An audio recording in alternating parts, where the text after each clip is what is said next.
SSS ay nagsimula ng mag-issue ng UMID ATM Pay Card sa mga miyembro para may sulong ang financial inclusion sa bansa at para mapadali ang SSS enrollment ng disbursement account kung saan matatanggap ng mga miyembro ang kanilang loans at benefits. Kaya mag-upgrade na ng UMID ATM Pay Card.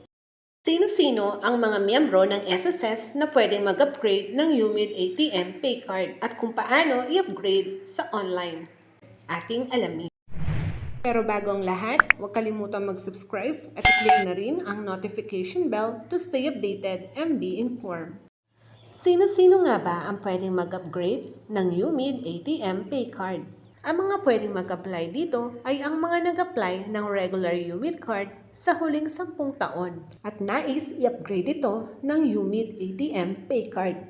Ibig sabihin, kung ikaw ay mag-a-upgrade ng UMID ATM Pay Card ngayong 2023, bibilang ka ng 10 taon pabalik mula sa taong 2023. Kasali rin ang mga SSS members na nawala ang kanilang UMID card o kaya naman gustong mag-update ng kanilang card details. Kasali din na nag-apply ng regular UMID card na hindi pa nila natanggap ang kanilang card. Ano-ano ang mga dapat tandaan ng mga gustong mag-upgrade ng UMID ATM Pay Card? Unang-una, dapat wala ka pang UMID ATM Pay Card account. Pangalawa, dapat updated ang iyong local mailing at home address sa SSS database.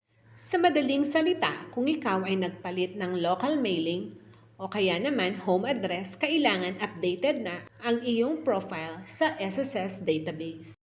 Narito ang proseso kung paano mag-upgrade online sa UMID ATM Pay Card. Mag-login sa iyong account sa member.sss.gov.ph. Pag-open ng SSS website, pumunta ka sa services na makikita sa taas. Pagkatapos, i-click ang Data Sharing Consent for UMID Pay Card Upgrade. Lalabas ang iyong transaction number sa UMID Card application. I-save mo ito dahil gagamitin mo ito sa pag-upgrade. Scroll mo lang ito paibaba hanggang makita mo ang Select a Participating Financial Institution. Select Union Bank of the Philippines. Scroll down, tick ang box, then click Submit.